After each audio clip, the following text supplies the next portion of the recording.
오늘 함께 보실 말씀 우리 열왕기상 10장 말씀입니다.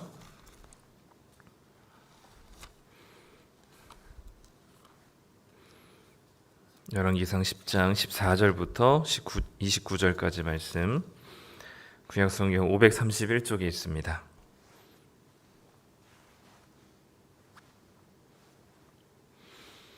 열왕기상 10장 14절부터 29절까지 말씀.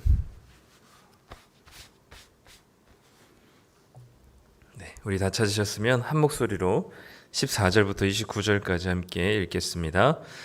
솔로몬의 세입금의 무게가 금 666달란트요 그 외에 또 상인들과 무역하는 객상과 아라비아의 모든 왕들과 나라의 고관들에게서도 가져온지라. 솔로몬 왕이 쳐서 느린 금으로 큰 방패 200개를 만들었으니 매 방패에 든 금이 600세겔이며 또 쳐서 느린 금으로 작은 방패 300개를 만들었으니 매 방패에 든 금이 3만에라. 왕이 이것들을 레바논 나무궁에 두었더라. 왕이 또 상아로 큰 보좌를 만들고 정금으로 입혔으니 그 보좌에는 6층계가 있고 보좌 뒤에 둥근 머리가 있고 앉는 자리 양쪽에는 팔걸이가 있고 팔걸이 곁에는 사자가 하나씩 서 있으며 또 12사자가 있어 그 6층계 좌우편에 서 있으니 어느 나라에도 이같이 만든 것이 없었더라.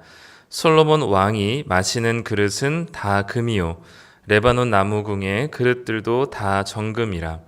은 기물이 없으니 솔로몬의 시대에 은을 귀히 여기지 아니함은 왕이 바다에 다시스 배들을 두어 히람의 배와 함께 있게 하고 그 다시스 배로 3년에 한 번씩 금과 은과 상아와 원숭이와 공작을 실어 왔음이더라. 솔로몬 왕의 재산과 지혜가 세상의 그 어느 왕보다 큰지라. 온 세상 사람들이 다 하나님께서 솔로몬의 마음에 주신 지혜를 들으며 그의 얼굴을 보기 원하여 그들이 각기 예물을 가지고 왔으니 곧 은그릇과 금그릇과 의복과 갑옷과 향품과 말과 노새라. 해마다 그리하였더라. 솔로몬이 병거와 마병을 모으매 병거가 1400대요 마병이 12,000명이라.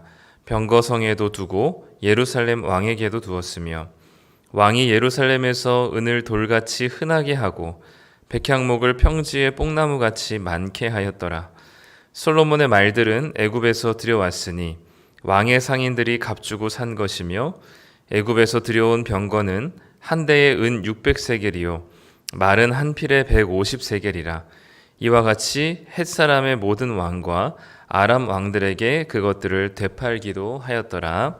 아멘. 네, 이 추석 당일날 피곤하실 텐데 또 오셔서 환영하고 축복합니다.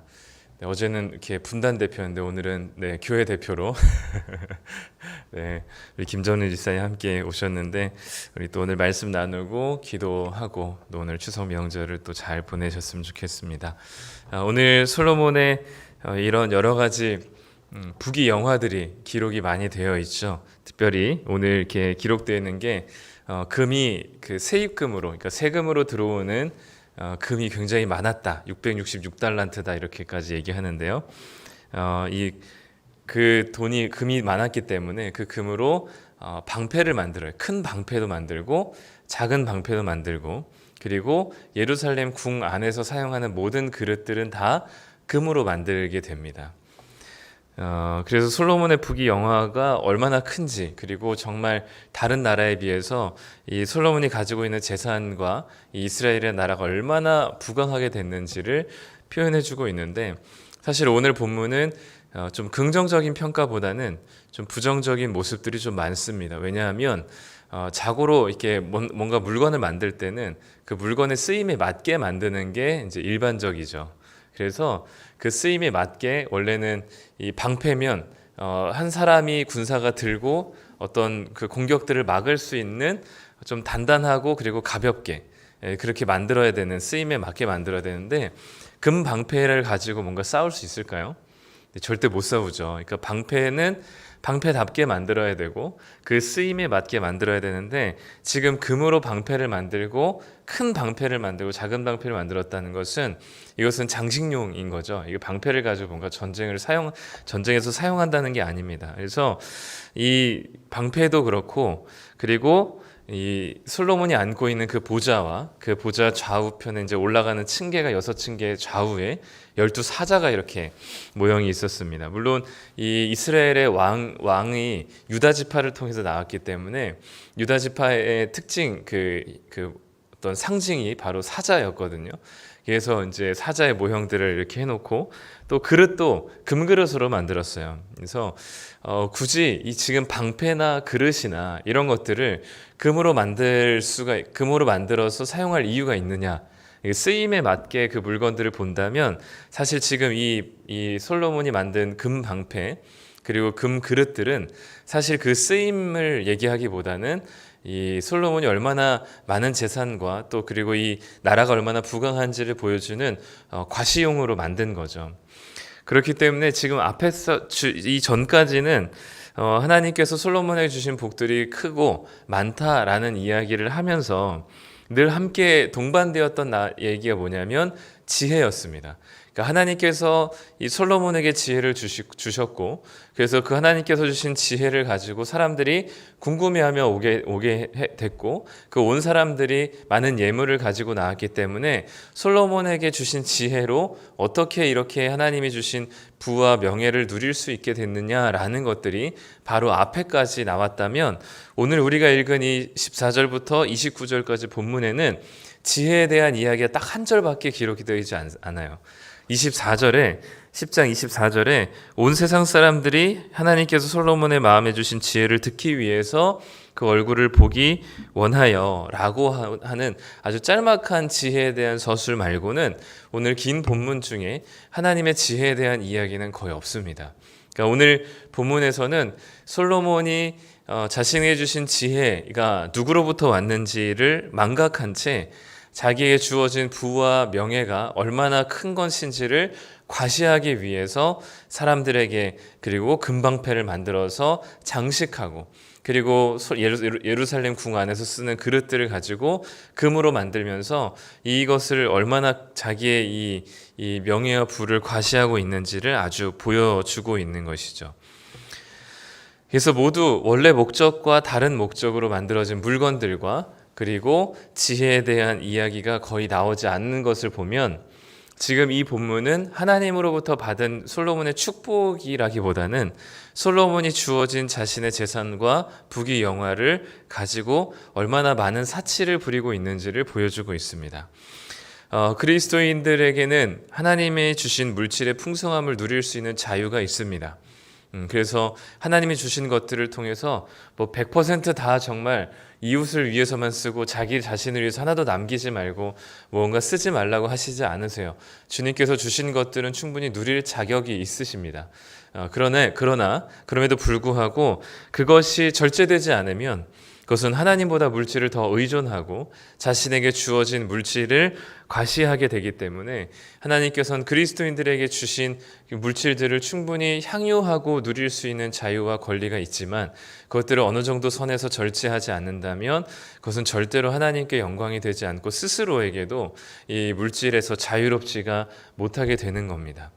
그래서 꼭 맞지는 않지만 저는 개인적으로 그리스도인이 좀 부를 가지고 돈이 많다 하더라도 그 돈이 많음으로 인하여서 세상 사람들처럼 자기의 것을 명품으로 이렇게 명품으로 많은 것들을 사거나 또는 대단한 많은 것들에 대한 이렇게 보여지는 것들에 대한 많은 것들의 물질을 사용하는 것에 있어서는 저는 개인적으로 좀 부정적인 입장이긴 합니다. 물론 살 필요는 있어요. 명품도 살 수 있습니다. 근데 돈을 가지고 다 명품으로 두른다거나 그것을 자랑처럼 여기는 것은 제가 보기에는 별로 성경적이지 않고, 솔로몬의 이 금그릇과 큰 방패를 금으로 만든 것과 별반 다르지 않아 보입니다. 그래서 하나님 혹시 우리에게 주신 물질의 복들이 있다면 그것들을 우리를 위해서 또 쓰고 누리되 그것들의 적정한 선들을 넘지 않기를 좀 바라는 마음입니다. 더군다나 오늘 본문에서는 이제 솔로몬이 얼마나 이 물질에 의존적이어서 하나님 말씀하신 것까지 이제는 불순종하는지가 이제 마지막 부분에 등장하는데요. 특별히 오늘 본문에서 가장 이제 핵심적인 부분은 26절부터 29절입니다. 열왕기상 10장에서는 26절부터 29절에 무슨 이야기가 나오냐면 그 솔로몬이 가지고 있는, 이스라엘이 가지고 있는 군사력이 얼마나 대단한지가 나와요. 26절에 보니까 병거와 마병이 얼마나 많은지 나옵니다. 병거가 1400대, 마병이 12,000명으로 나오고요. 그리고 그 병거들을 모아서 관리하는 병거 성도 나옵니다. 이 병거들은 특히 어디에서 사왔냐고 보니까 29절에 애굽에서 사와요. 이집트에서 병거를 사옵니다.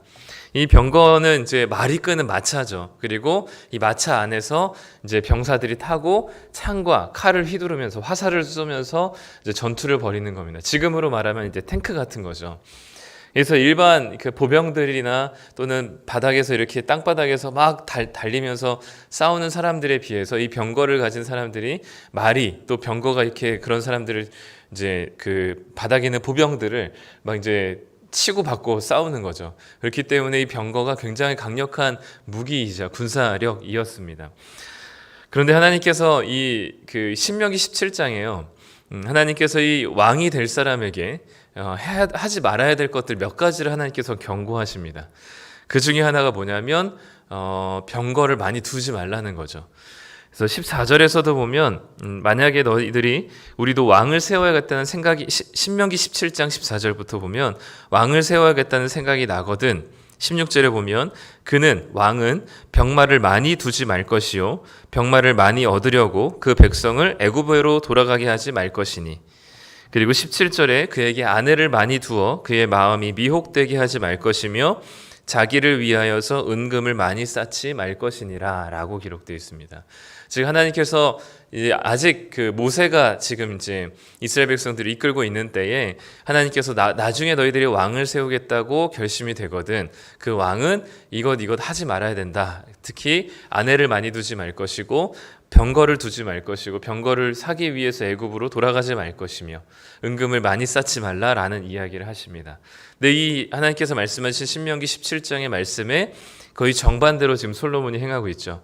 특별히 애굽에 있는 애굽에 있는 공주를 아내로 맞아들이고, 그리고 병거를 많이 두고 그 병거를 사기 위해서 애굽에 가서 병거를 사고 많은 은과 금을 축적하고 있는 이 솔로몬의 모습이 이 마지막에 많은 병거와 병거 성들을 두고 있는 모습으로 보여지는 것이죠.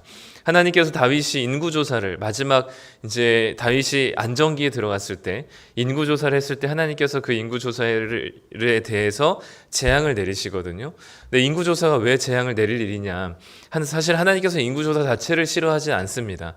모세를 통해서 하나님께서는 벌써 2번의 인구조사를 하셨었거든요. 그러니까 인구조사 자체를 싫어하시거나 벌하시려고 하신 게 아니라 다윗이 그 인구조사를 한 목적이 따로 있었습니다. 그거는 내가 얼마나 많은 군사력과 그리고 얼마나 많이 부강한 나라인지를 확인하고 싶었던 거죠. 그래서 군대를 얼마나 많은 지파별로 얼마나 많은 군사력을 가지고 있는지 보유하고 있는지를 군대 조사를 했던 겁니다. 그래서 하나님께서는 그 군대 조사 자체를 하나님께서는 하나님을 의존하기보다는 자기 눈에 그리고 자기가 안정감을 얻기 위해서 우리 이스라엘에 얼마나 많은 군사력이 있는지를 병력이 있는지를 확인했었던 그 다윗의 인구 조사를 하나님께서는 싫어하셨죠. 그런데 지금 솔로몬이 비슷한 일을 하고 있는 겁니다. 이스라엘의 군사력과 병력을 확보하기 위해서 애굽으로부터 병거와 말들을 사게 되고요. 그래서 그 산 말들과 병거들을 가지고 이스라엘 나라를 굳건하게 지키기 위한 안정감을 누리고 있는 겁니다. 그러니까 하나님으로부터 풍요를 얻지 못하고 그리고 하나님으로부터 안정감을 갖지 못하니까 금그릇과 금방패를 만들므로 자신의 풍요로움을 만족함을 얻고 그리고 군사력으로 자신의 안정감을 얻기 위한 이 솔로몬의 모든 시도들이 오늘 본문에 기록되어 있는 것이죠. 중요한 건 이제 막 성전 봉헌식이 끝난 지 얼마 되지 않았습니다. 9장에 벌써 하나님께서 누차례 8장에서 성전 봉헌식 할 때도 성전 자체에 하나님의 그 임재와 능력이 담긴 게 아니라 하나님의 말씀에 순종하는 것이 솔로몬에게 중요하다. 9장에서도 마찬가지로 하나님께서 말씀하시기를 이 성전은 내가 하루아침에도 없앨 수 있다. 그렇기 때문에 중요한 게 뭐냐면 하나님 말씀에 율법에 순종하는 것이다라고 8장에서 9장에서 반복적으로 얘기한 지 얼마 되지 않은 10장에서 벌써 이 솔로몬이 하나님 말씀으로부터 멀어지고 있다는 사실을 보여주고 있는 것이죠. 우리도 이 솔로몬의 유혹과 솔로몬의 넘어짐에 우리도 너무 쉽게 넘어질 수 있는 사람들입니다. 돈이 없을 때도 그렇지만 돈이 좀 주어지면 그것이 우리로 하여금 기쁨이 되고 그 돈 몇 푼 좀 더 벌어들인 것이 우리들에게 큰 소망이 될 때가 있습니다. 그래서 이것이 우리들에게 뭔가 마음의 평안을 주고 안정감을 주고 풍요로움을 줄 수 있을 것이라 나도 모르게 그렇게 빠져들게 되는 것이죠. 솔로몬이야말로 처음부터 그랬겠습니까? 처음부터 지혜를 구하며 하나님께서 주신 이 자리에 대해서 겸손하게 하나님의 다스림을 구하며 주님께서 주신 지혜야말로 자신이 이 하나님의 백성들을 잘 다스릴 수 있는 진정한 힘이다라고 생각했었던 솔로몬이었습니다. 그렇기 때문에 어느 순간 어떻게 우리가 이 물질 앞에 넘어지거나 또는 하나님이 아니라 물질을 통해서 우리의 평안과 안정을 추구할 수 있는 순간들이 굉장히 많은 거죠. 그렇기 때문에 우리는 늘 우리가 우리 자신을 자신하지 말고 그리고 자신하지 말고 하나님을 늘 섬길 수 있는 겸손함과 그리고 물질 앞에 늘 절제해야 된다는 사실들을 잊지 않으셨으면 좋겠고요. 마찬가지로 이 솔로몬이 군사력을 통해서 자신의 안정감을 가지고 이것으로 하나님이 이 이스라엘 백성들 이 수많은 외국의 타국의 그런 위협들로부터 이 군사력을 통해서 지킬 수 있다라고 생각했었던 이 솔로몬의 착각들이 우리에게도 있을 수 있습니다. 그것이 돈이 될 수도 있고 또는 어떤 인간관계가 될 수도 있고 여러 가지 어떤 다른 것들이 될 수 있습니다. 근데 늘 세상에서 주는 안정감은 소유해야지 더 많이 가져야지만 평안하고 그것이 나를 지켜줄 수 있을 것이라고 자꾸 착각하게 만든다는 거죠. 그런데 하나님 나라에서는요, 다른 것들을 소유하는 게 아니라 눈에 보이지 않는 하나님이 우리의 삶을 지키시고 인도하신다는 사실을 분명하게 말씀하고 있는 것이죠. 그렇기 때문에 우리가 늘 생각해야 될 것들, 고민해야 될 것들, 그리고 내 자신을 스스로 자신하지 말아야 될 것들을 늘 경계하면서 어떤 분들은 하나님보다 더 의지하고 더 내 삶을 지켜줄 수 있을 것이라고 생각하는 것들이 어떤 한 영역들이 특별히 연약한 부분들이 늘 있을 것입니다. 어떤 사람은 돈이 될 수도 있고요. 관계가 될 수도 있고요. 명예가 될 수도 있고요. 성공이 될 수도 있고요. 그 하나님보다 더 나에게 안정감을 줄 것이라고 생각하는 것들이 있다면 그것들을 솔직하게 하나님께 고백하며 늘 그 부분에 있어서 조금 더 경계하고 스스로 연약한 가운데 하나님을 철저하게 의지하시는 그런 또 남은 시간들이 되셨으면 좋겠습니다. 오늘 또 추석 명절을 맞아서 우리가 무엇을 의지하는가, 또 무엇으로부터 우리가 안정감을 얻고, 그리고 무엇으로부터 우리 마음의 평안을 얻고, 무엇이 우리의 삶을 지켜줄 것이라고 생각하는지 다시 한번 우리가 좀 명절을 맞아서 좀 또 쉬는 명절 연휴를 맞아서 우리가 무엇을 추구하고 살아가고 있는지를 다시 한번 고민하고 또 깊이 생각해 보시는 그런 또 추석 명절의 시간들이 되시기를 간절히 소망합니다. 기도하겠습니다. 하나님 감사합니다. 오늘 솔로몬의 부귀영화와 이 부귀영화를 넘어서 하나님이 주신 이 물질들을 자신의 과시하고 사치하는 것으로 또 하나님이 주신 것을 하나님보다 더 소중하게 여기며 자신에게 주어진 병거와 마병을 통해서 이것이 우리를 자신을 지킬 것이라고 착각한 이 솔로몬의 모습들을 보게 됩니다. 사실 이 솔로몬의 모습은 우리들의 모습과 다르지 않음을 고백합니다. 하나님보다 다른 것들을 더 소중하게 여기며 하나님이 아니라 다른 것들이 나를 지켜줄 것이라고 착각하고 있는 그 영역들이 있다면 하나님 솔직하게 주님께 고백하며 이 연약한 부분들을 하나님께 올려드리게 하여 주시고 이 부분들에 늘 경계하고 그리고 하나님 앞에서 늘 겸손한 마음으로 살아갈 수 있는 그리스도인들이 되게 하여 주시옵소서.